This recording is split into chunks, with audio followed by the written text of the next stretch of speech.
Filipenses, capítulo 2, versos 1 al 4.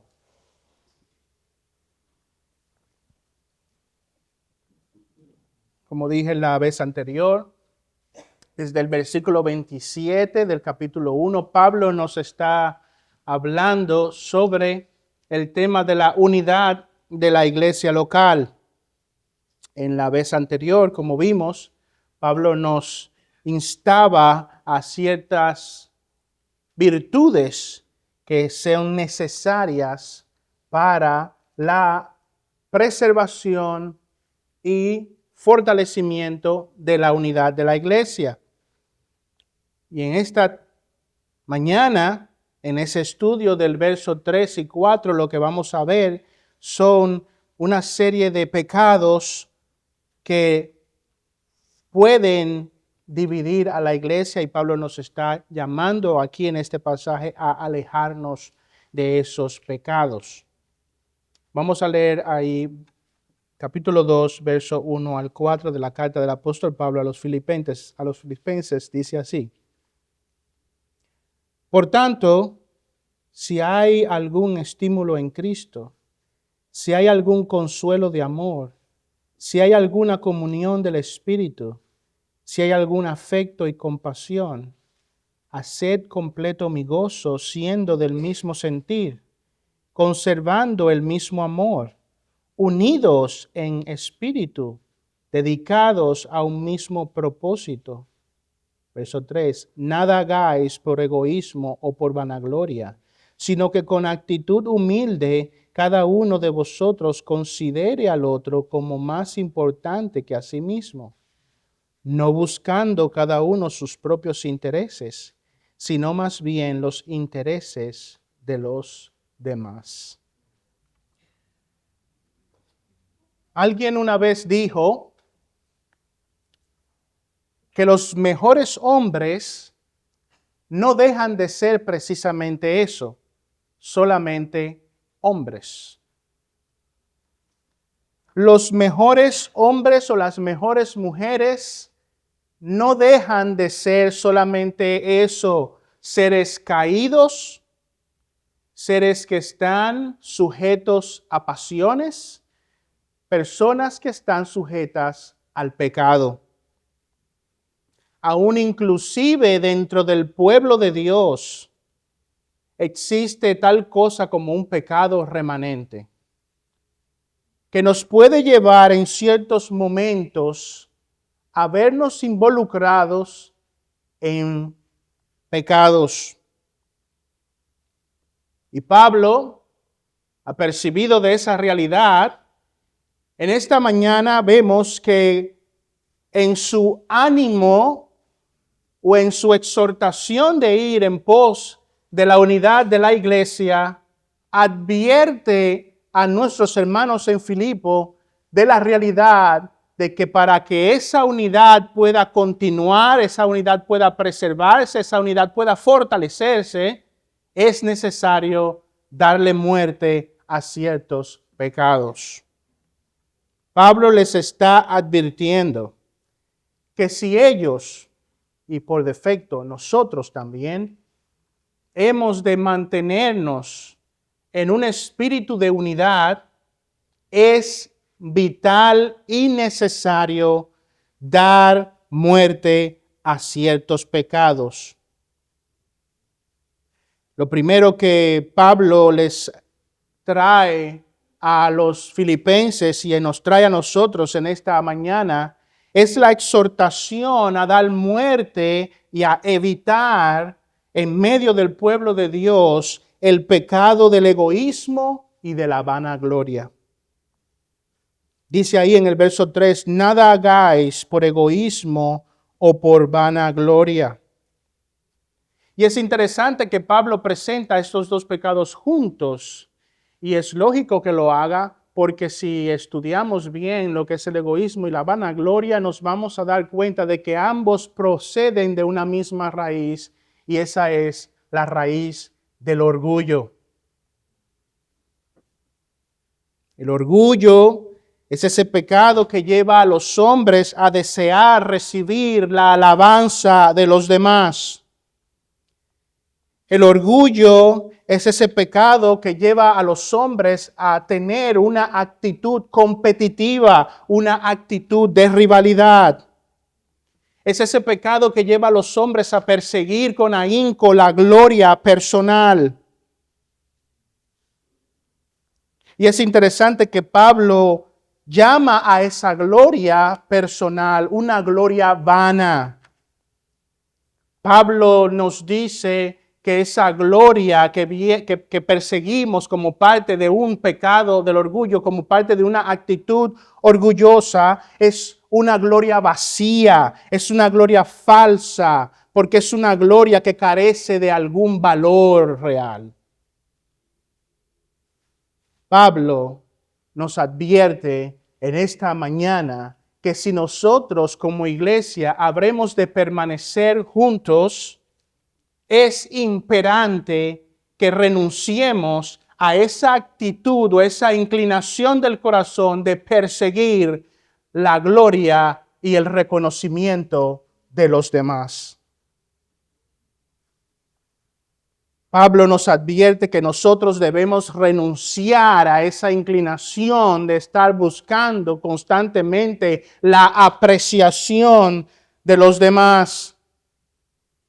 Esa actitud que da un valor exacerbado a la opinión favorable de los otros y que no busca, como debería cada creyente, buscar la buena aprobación de Dios. Por eso esa gloria es una gloria vacía, porque busca la que proviene de la buena opinión de los hombres y no de la opinión de Dios. El orgullo es ese pecado que nos lleva a competir entre nosotros, que nos lleva a tratar de sobresaltar sobre los demás, de resaltar, sobre los demás, de proyectarnos como mejores y más capaces que los demás. Pablo le advierte a los filipenses y nos advierte, escucha, hermano, miembro de esta iglesia, Pablo nos está advirtiendo, miembro, amigo, como parte de esta iglesia, nos está advirtiendo que el orgullo tiene un poder altamente destructivo. Que esa inclinación natural que se encuentra en tu corazón de querer ser reconocido, de querer ser visto, de tener notoriedad, tiene un alto potencial destructivo y viene contra la unidad del cuerpo de Cristo. Y que si tú, como hijo de Dios, tienes la intención real de preservar la unidad de la iglesia por la cual Cristo murió, tienes que comenzar por ti. Tienes que comenzar a darle muerte al pecado del orgullo que se encuentra en cada uno de nosotros.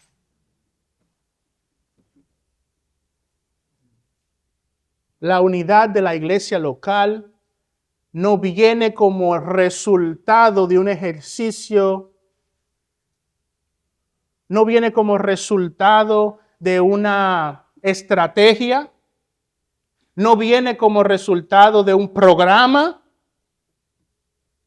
La unidad de la iglesia local, como hemos visto y como vemos hoy, comienza en los corazones de cada uno de los hijos de Dios en la iglesia. Comienza dándole muerte al pecado, comienza promoviendo las virtudes del Espíritu en cada uno de nosotros. Y Pablo dice, si ustedes han de andar juntos, si ustedes han de ser una iglesia unida, no solamente deben de ser de un mismo espíritu, no solamente deben de tener afecto y compasión para con ustedes, no solamente es necesario que estén dedicados a un mismo propósito, no solamente es necesario que ustedes practiquen el amor, no es solamente esta cosa positiva, es necesario que ustedes den muerte a estas cosas negativas específicamente en este caso al pecado del orgullo manifestada por la vanagloria y el egoísmo.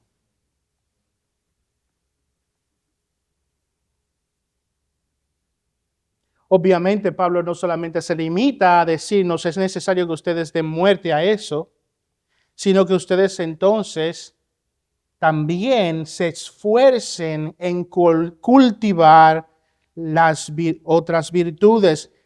Dice el verso 3, nada hagáis por egoísmo o por vanagloria, sino que con actitud humilde cada uno de vosotros considere al otro como más importante que a sí mismo. Pablo dice, den muerte al orgullo, pero no solamente eso, promuevan, esfuércense por cultivar una actitud de humildad. Nada hagáis por ese sentido de ser reconocido, nada hagáis por ese sentido de ser promovido, sino que esfuércense por cultivar esta virtud del Espíritu que debe hallarse en cada uno de ustedes, sino que con actitud humilde. Pablo nos está llamando a la humildad. La palabra traducida como humilde en el lenguaje original es una palabra negativa. Es una palabra que da la idea de algo que es considerado como ordinario o de baja estima. Allí en Primera de Pedro, capítulo 5, el verso 5, mire lo que dice. Primera de Pedro, capítulo 5, verso 5, dice, asimismo, vosotros los más jóvenes, Primera de Pedro 5:5. Asimismo, vosotros, los más jóvenes, estad sujetos a los mayores y todos revestidos de humildad en vuestro trato mutuo, porque Dios resiste a los soberbios, pero da gracia a los humildes. Consideren a aquellos mayores en medio de ustedes. Estad sujetos a ellos. Véanse a ustedes mismos, en este caso es un consejo a los jóvenes, vean hacia ustedes mismos como personas de menor estima. Tengan una actitud de humildad. Ahora bien, usualmente cuando Pablo dice, considere a otro como más importante, usualmente esa frase puede ser muy mal interpretada.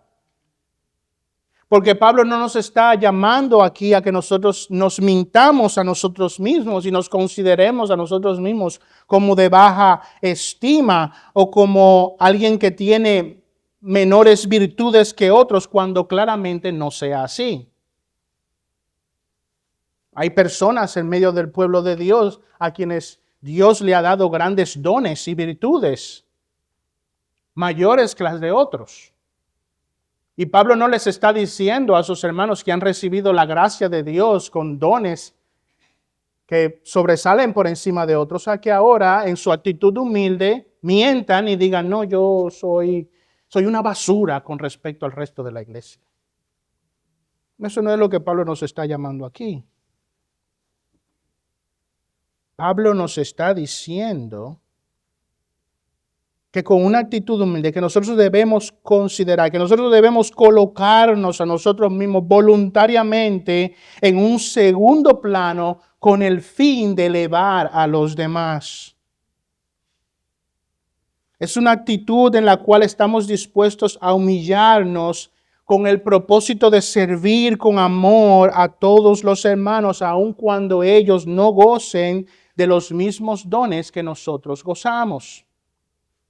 No es que nosotros nos mintamos y digamos, yo comparado al resto de la iglesia no sirvo para nada. No es lo que Pablo nos está diciendo. Es que yo los dones que he recibido del Señor que pueden ser más grandes que los de otros, en particular esos dones, ahora los pongo al servicio de los demás. Yo me coloco en una posición de siervo frente a los demás. Yo ahora, como dice el pasaje, considero a los demás como más importantes que yo. Aunque yo pueda gozar de dones y de gracias recibidas del Señor, yo me coloco y entiendo y reconozco al hermano como más importante que yo. Yo ahora vengo y coloco a mi hermano en primer lugar, aunque yo pueda recibir más dones y gracias del Señor, yo lo pongo al hermano en primer lugar. Ahora yo no busco recibir la atención a mi persona. Ahora yo no busco el reconocimiento de los demás.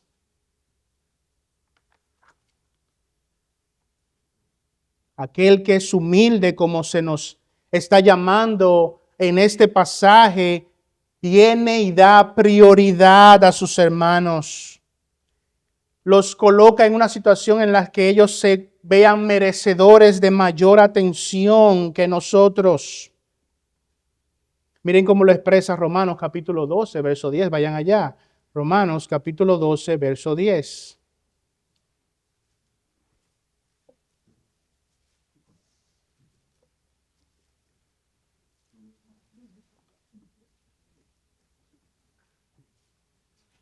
Este pasaje creo que expresa claramente lo que Pablo quiere decir cuando dice considere a otro como más importante que a sí mismo. Dice Romanos, el apóstol Pablo escribiendo ahora a los romanos en el verso 2, en el capítulo 2, en el verso 10 dice, sed afectuosos unos con otros con amor fraternal, con honra daos preferencia unos a otros. Daos preferencia unos a otros. Esa palabra preferencia en el original quiere decir considerar a otros y ponerlos delante de.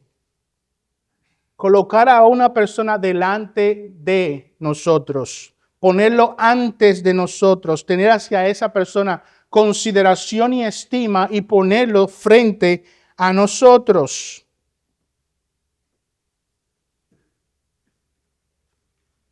Para ilustrar eso, imaginen que estamos en una fila, como usualmente estamos allí en el basement, en el tiempo intermedio, estamos haciendo fila para recoger o café o los alimentos que se reparten. Y de repente un hermano dice, hermana, venga, colóquese frente a mí y vaya adelante. Estoy dándole preferencia a esa persona. Yo no digo, bueno, yo soy el pastor aquí. ¿Ok? Y de repente está la fila y yo me pongo frente a la fila. Pablo nos dice, debe haber una actitud contraria a eso. Usualmente yo no hago la fila, pero no la corto. Yo me meto a la cocina y voy rápido. Pero Pablo nos está diciendo, si ustedes han de estar unidos, si en ustedes ha de crecer la virtud de la unidad de la iglesia local, usted debe de darle muerte al yo y colocar a su hermano delante de usted. Usted debe usar sus dones y sus virtudes no para la promoción personal, no para esa vanagloria que proviene del reconocimiento de los hombres, sino que con una actitud humilde, tú miras a tu hermano y lo pones como primero, sabiendo que con eso no vas a recibir posiblemente el reconocimiento de nadie, pero te llena de alegría el saber que recibirás el reconocimiento de Dios. Y que con eso tú estás promoviendo, fortaleciendo la unidad de la iglesia local. Considérense unos a otros como más importantes. Y eso, hermanos, se ve en múltiples maneras en medio de la iglesia. en formas grandes y en formas pequeñas. Eso se ve en ese trato respetuoso en el que estamos más dispuestos a escuchar que a hablar. Parece algo sencillo. Oh, pero ¿cuántas veces la gente está pensando más en lo que te va a responder y escuchándote poco? Una persona no te está poniendo de primero, no tiene consideración, no le da importancia a lo que tú estás diciendo. Con cuánta frecuencia a veces los jóvenes tenemos una actitud impaciente hacia nuestros hermanos mayores que tienen más experiencia que nosotros, y nosotros debemos ejercer humildad y escuchar. Y escuchar. Pero ¿qué sabe el hermano de eso? ¿Qué sabe la hermana de eso? Amigo, una actitud humilde. Cállese, escuche. Considere a ese hermano o a esa hermana como un primero que tú. Es esa actitud de servir antes de ser servido. Es esa actitud de reconocer a otros antes de ser reconocido.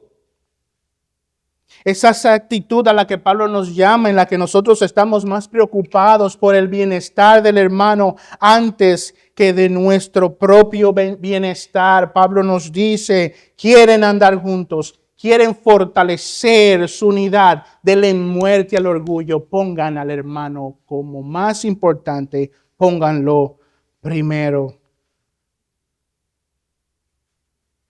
Hermano, te pregunto, ¿es esa tu actitud en medio del pueblo de Dios?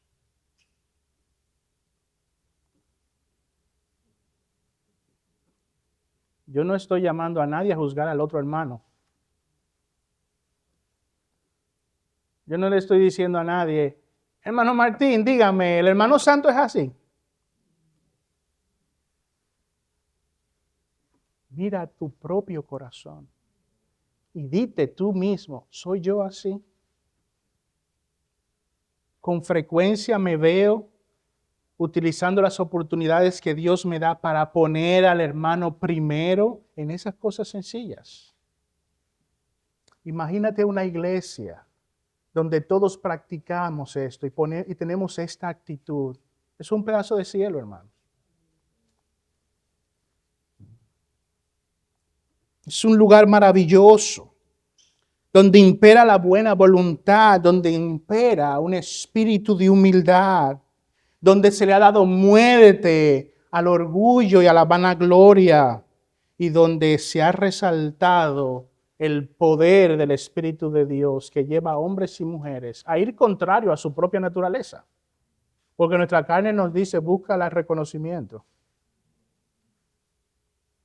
Pero cuando esta actitud es fomentada en medio del pueblo de Dios, Dios recibe la gloria y no los hombres. Y esa iglesia se convierte en un pedazo de cielo en esta tierra, donde se ve el avance del reino de los cielos. Oh hermano, le has dado tu muerte a tu orgullo y a tu inclinación natural de buscar atención. Qué pena y dolor cuando hay personas que abandonan buenas iglesias locales por esa actitud centrada en sí mismo. Puede haber buena predicación, puede haber grandes oportunidades para el servicio a Dios y a los hermanos. Puede ser una iglesia bíblica, pero te vas porque no te pusieron atención a ti. Porque los hermanos no me llaman a mí. Porque no me miran a mí. Oh hermano, yo no estoy negando la importancia de que mostremos amor los unos para con los otros. Ya nosotros venimos viendo la importancia que eso tiene para el avance de la unidad de la iglesia. Pero Pablo nos está diciendo, en cuanto a ti, No te preocupes tanto por lo como te sirven a ti. No te preocupes tanto como la atención que te ponen a ti. Dale muerte a ese orgullo y a esa vanagloria y pon a tu hermano como más importante que tú. Donde cada uno de nosotros hacemos esto, te aseguro que los demás te pondrán atención a ti también. No te preocupes por eso, preocúpate por lo que te toca a ti.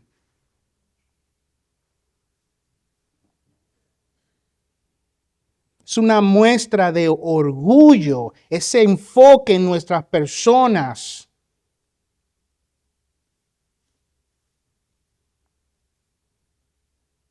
Pablo nos dice, si ustedes han de estar juntos, tienen que darle muerte a esa actitud. Tienen que darle muerte a esa actitud. Bueno, no solamente nos exhorta en el verso 4 a darle muerte al pecado del egoísmo y de la vanagloria, también nos llama a una actitud de humildad. En el verso 4 entonces nos exhorta a tener una actitud de abnegación los unos para con los otros.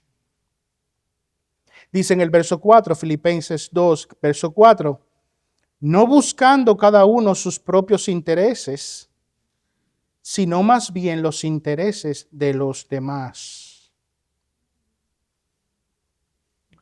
Y por naturaleza, hermanos, nosotros, los hombres, tenemos la tendencia de tratar de cubrir nuestras necesidades y de satisfacer nuestros deseos.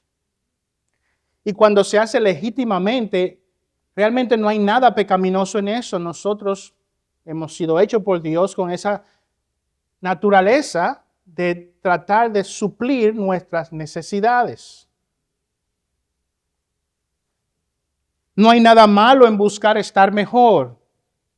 No hay nada malo en buscar sentirnos mejor.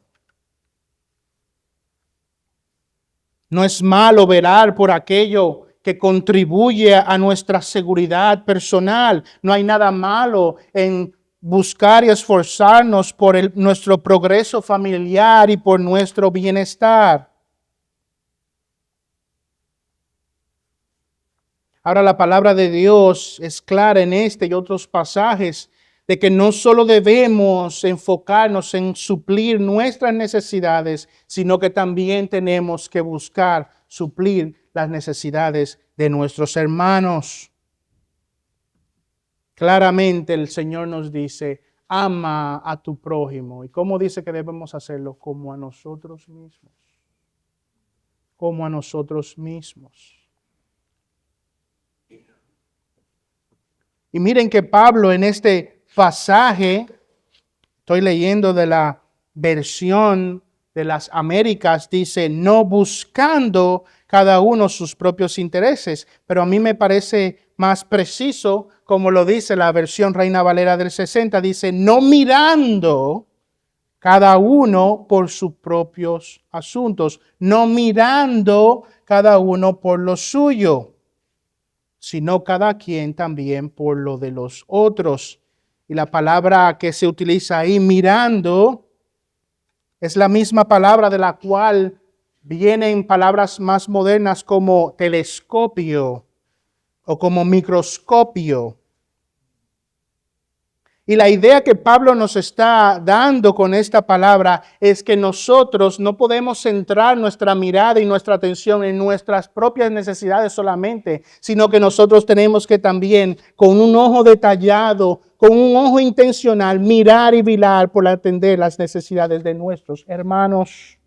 Prestar atención a nuestros hermanos. ¿Qué hace un telescopio? Agarra algo que está lejano en el universo, en las estrellas, y lo acerca a nosotros. Y ahora algo que está lejos, de lo cual no podemos ver sus detalles, ahora nosotros podemos verlo más de cerca, podemos entenderlo, podemos comprenderlo. Pues Pablo nos está diciendo, ¿saben qué? Ustedes tienen que velar por lo suyo, sí, es cierto, pero miren y pongan atención a las necesidades de sus hermanos.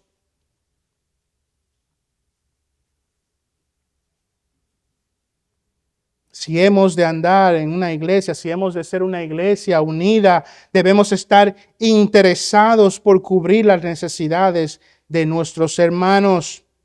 y más aún por nuestros hermanos, porque dice la palabra que nosotros debemos de ver más aún por las necesidades de la familia de la fe. Más aún.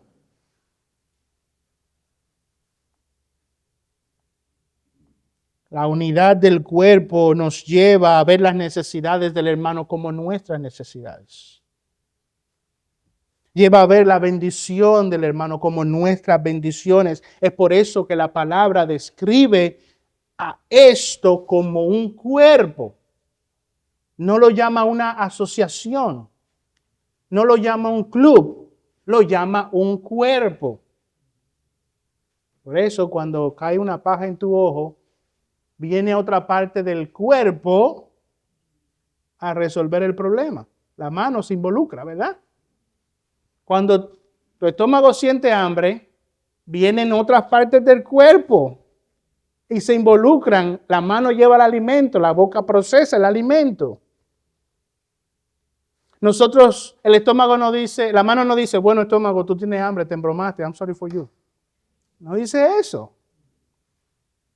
Dice, bueno, te cayó una paja en el ojo, oraré por ti. No dice, la mano no dice eso.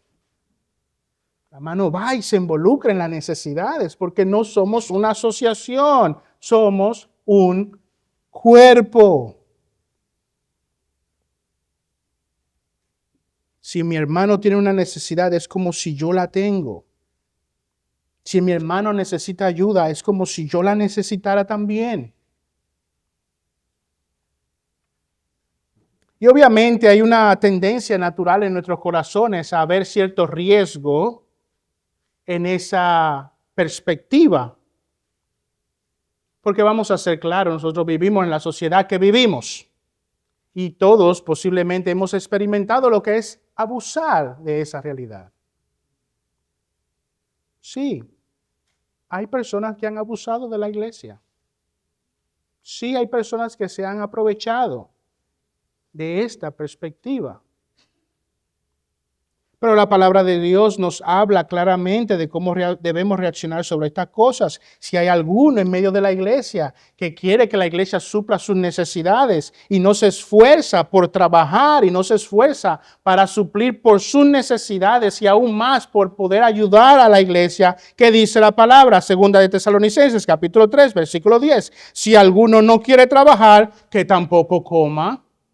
La iglesia no está para mantener vagos. O sea que esa perspectiva donde yo veo tu necesidad como la mía tiene un marco de dirección de parte de Dios. Esto no es para mantener vagos aquí. No, trabaje para suplir sus necesidades y para que entonces usted pueda dar para aquellos que tienen verdaderas necesidades en medio de la iglesia.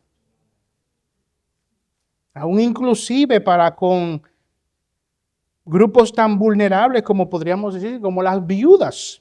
Mire lo que dice ahí en 1 de Timoteo, capítulo 5, versos 3 y 4.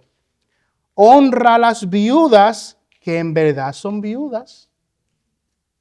Pero si alguna viuda tiene hijos o nietos, que aprendan estos primero a mostrar piedad para con su propia familia y a recompensar a sus padres, porque esto es agradable de Dios.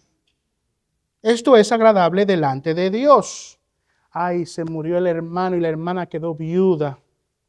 Y tiene dos manganzones así con buenos trabajos que no se quieren encargar de su mamá. Pero la iglesia establece, Dios nos está estableciendo un marco. Pastor, hay que pagarle la renta y hay que hacer esto y esto y esto por la hermana porque el esposo se murió y la iglesia rápido está involucrada, que quiere suplir la necesidad. Suave, hay principios de la palabra de Dios aquí. Vamos a llamar a esos hijos. Vamos a cumplir con el principio. ¿Ven? No debemos de tener tanto temor porque hayan personas que quieran aprovecharse de esto en medio de la iglesia. Siempre va a existir ese riesgo, pero si nosotros seguimos la palabra de Dios, nos ahorraremos todos esos problemas. Y eso no nos debe llevar a un corazón duro, frío. No, nos debe de llevar a poner con confianza en el Señor la mirada en las necesidades de nuestros hermanos. No mirando cada uno por lo suyo propio. No, en la iglesia no debe haber un espíritu de sálvese quien pueda.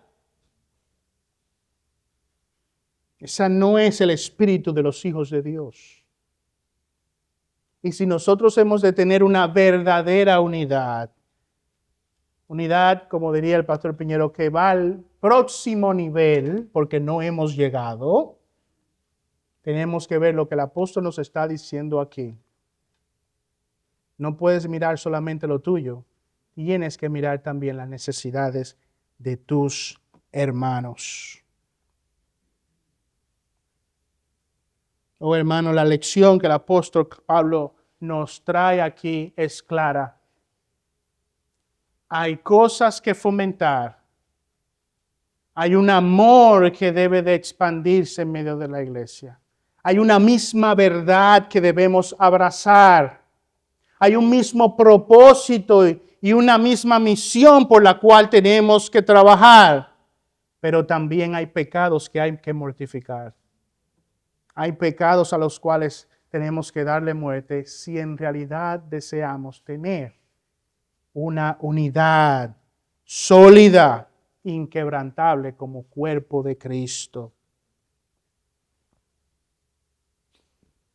Oh hermanos, si nosotros contamos, como veremos más adelante, en el versículo 5 al 8, contamos a nuestra disposición con el ejemplo por excelencia de este tipo de actitud, de este estilo de vida. Tenemos como ejemplo a nuestro Señor Jesucristo. Por eso Pablo dice ahí en Filipenses 2:5, haya pues en vosotros esta actitud que hubo también en Cristo Jesús, el cual, aunque existía en forma de Dios, no consideró el ser igual a Dios como algo a que aferrarse, sino que se despojó a sí mismo, tomando forma de siervo, el Rey del universo, el alfa y la omega, el principio, el fin, el Dios. Aquel que hizo todo por el poder, con el poder de su palabra. Él tomó la forma de siervo, haciéndose semejante a los hombres y hallándose en forma de hombre, dice que se humilló a sí mismo. Y tú y yo, cucarachas de la tierra, nos atrevemos a tener una actitud de orgullo. Por eso es que hay tanta división en la iglesia local. Porque no ponemos nuestros ojos en el ejemplo por excelencia, nuestro Señor Jesucristo. Porque no imitamos a nuestro Señor Jesucristo. Porque no nos sacrificamos como nuestro Señor Jesucristo, que siendo Dios se humilló. Y haciéndose obediente, dice la palabra, haciéndose obediente hasta la muerte, le costó. Y no todo tipo de muerte, dice, muerte de cruz. Oh, nosotros tenemos el gran ejemplo de aquel que vivió la vida que tú y yo necesitamos vivir para tener una verdadera unidad como iglesia local. Hermanos, nosotros no debemos de conformarnos con una unidad ficticia. Huyamos de ese espíritu conformista que cree que la unidad de la iglesia es simplemente un compañerismo vacío. Es muy fácil decir que estamos juntos porque estamos en una reunión de damas pasándola bien. Es muy fácil decir que estamos juntos porque tenemos reuniones de jóvenes cada 3 semanas. Es muy fácil decir que estamos juntos cuando yo me callo tus pecados y tú te callas los míos. Así sí es fácil. La verdadera unidad de la iglesia local requiere humildad, requiere sacrificio. La unidad no es un asunto barato. Y tú y yo tenemos que huirle a ese espíritu de nuestros días que quiere conformarse con ese tipo de unidad. Esa no es la unidad que nosotros queremos en esta iglesia. Nosotros queremos una unidad según nuestro Señor Jesucristo, que siendo Dios se humilló.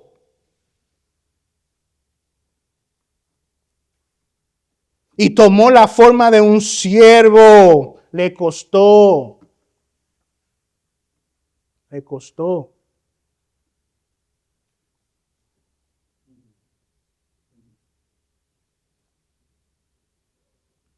Dejó atrás su gloria. Se despojó de esa gloria para suplir nuestra gran necesidad, nuestra más grande necesidad, un Salvador. Alguien que pudiera llevarnos a una relación con Dios. Alguien que pagara por nuestros pecados en la cruz. Oh hermano, te pregunto, ¿quieres tú esa unidad en esta iglesia local? Entonces, yo no estoy aquí dando un seminario.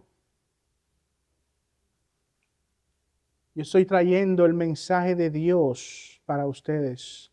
Este mensaje no es para darle información, no es para que sepan lo que dice esta palabra y lo que significa esta otra palabra en el griego y qué es lo que Pablo nos quiere decir. Este mensaje va a vuestros corazones para producir cambio en el poder de Dios. Cambio. Para que haya una transformación en cada uno de nosotros. No hemos llegado. Yo le doy gracias a Dios. Le doy gracias inmensas a Dios por las cosas que están ocurriendo en medio de nosotros. Hay un amor que se despliega en medio de esta iglesia, pero yo quiero que no haya en ninguno de nosotros una actitud conformista, ni creer que lo hemos llegado a lograr, que lo hemos logrado ya. Hay un siguiente nivel al que hay que llegar. Tenemos que parecernos más a Cristo Jesús. Y no hemos llegado. Metas eso en su cabeza. No hemos llegado. Nos falta mucho. Porque este mensaje cale en nuestros corazones. Ya para terminar, hermanos.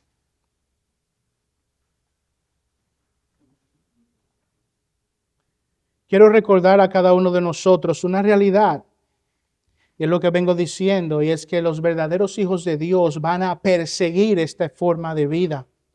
Van a perseguir esta forma de vida. Dice Lucas capítulo 9, el verso 22 y 23. Dice, el Hijo del Hombre debe padecer mucho y ser rechazado por los ancianos, los principales sacerdotes y los escribas, y ser muerto y resucitar al tercer día. Y el Señor Jesucristo continúa en el verso 23, y decía a todos, si alguno quiere venir en pos de mí, niéguese a sí mismo, tome su cruz cada día y sígame. He ahí el estilo de vida de los hijos del reino. Todos los días se niegan a sí mismos y cargan su cruz. Cargan su cruz. La vida cristiana no es un paseo por el parque. Es una vida que involucra esto, cargar esa cruz, negarnos a nosotros mismos. Miren cómo el pastor Albert Martin lo expresa. Dice, ¿para qué sirve una cruz? No se trata de una joya para complementar un vestido. La cruz es un instrumento mediante el cual las personas sufren una ejecución y una muerte violenta. Jesús dice, toma tu cruz y sígueme.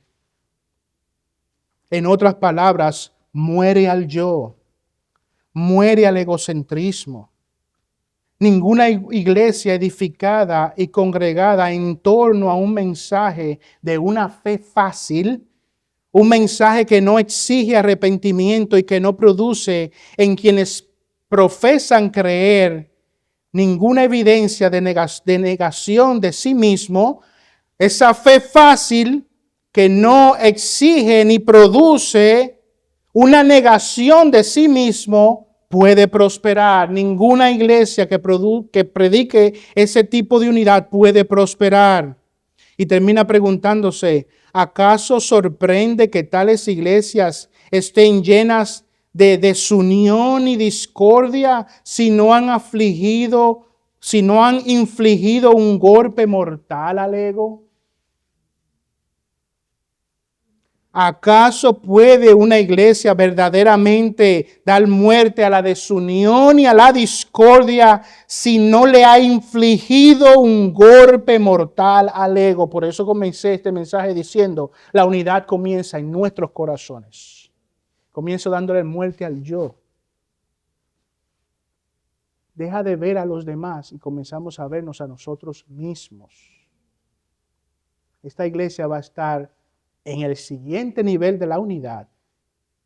Damos gracias a Dios por lo que hemos alcanzado, pero vamos a ir al siguiente nivel de la unidad cuando comencemos a darle muerte a nuestro propio ego. Le demos un golpe mortal a ese orgullo que todavía está con nosotros, negándonos a nosotros mismos y cargando cada día nuestra cruz. Esta es el estilo de vida de los hijos de Dios. Si somos verdaderos hijos de Dios, vamos a procurar vivir de esa manera.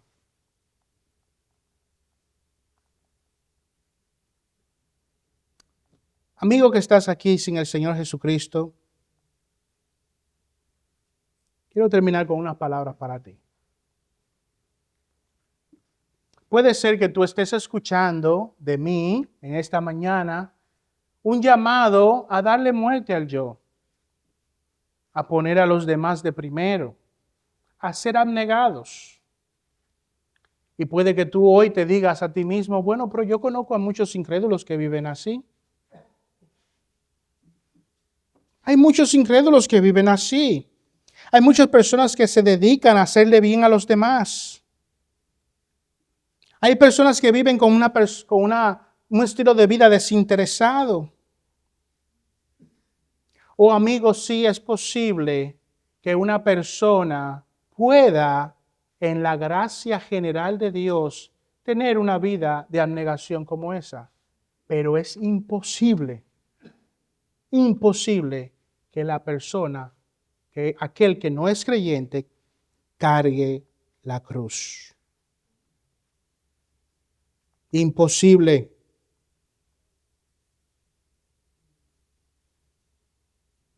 Es imposible que una persona, escúchame esto, es imposible que una persona que no ha venido a los pies de Cristo en arrepentimiento y fe, logre su entrada al cielo por las buenas obras. Es imposible que esas buenas obras, que esas personas que viven una vida de abnegación, los lleve impolutos delante de la presencia de Dios en el día del juicio. Es imposible. Sí hay personas que son buenas y abnegadas, pero es imposible que esas personas, si no han venido en arrepentimiento y fe delante de Cristo, se puedan presentar con esas obras delante de la corte de Dios. Solo aquellos que han reconocido su ego, su pecado, solo aquellos que han reconocido, aún que hacen buenas obras, su necesidad de un Salvador, van a presentarse delante de Dios y serán hallados justos. No por sus obras, sino por la obra de Cristo Jesús. ¡Qué tragedia! ¡Qué gran tragedia! Vivir toda una vida de abnegación, de dar tu vida a los pobres, y abrir tus ojos en la eternidad y verte siendo rechazado por Dios. En tu nombre hice esto, en tu nombre hice lo otro, yo le di a los pobres, yo me entregué, mira, toda mi riqueza se la di a la tal organización y tal cosa, y el Señor Jesucristo decirte, Padre decirte, apartaos de mí, malditos, al fuego eterno. ¡Qué gran tragedia! Oh, pero hay muchos que no viven ese estilo de vida de abnegación, pero reconocen su pecado, reconocen su indignidad y han venido a los pies de Cristo Jesús a buscar el perdón de sus pecados. Esos serán aceptados por Dios. Ve a los pies del Señor Jesucristo. Ve a los pies del Señor Jesucristo en esta mañana. Ninguna buena obra va a ganarte tu entrada al cielo. Él es el camino, Él es la verdad y Él es la vida. Nadie va al Padre por sus buenas obras. Solo podremos ir al Padre por Él. Vamos a orar.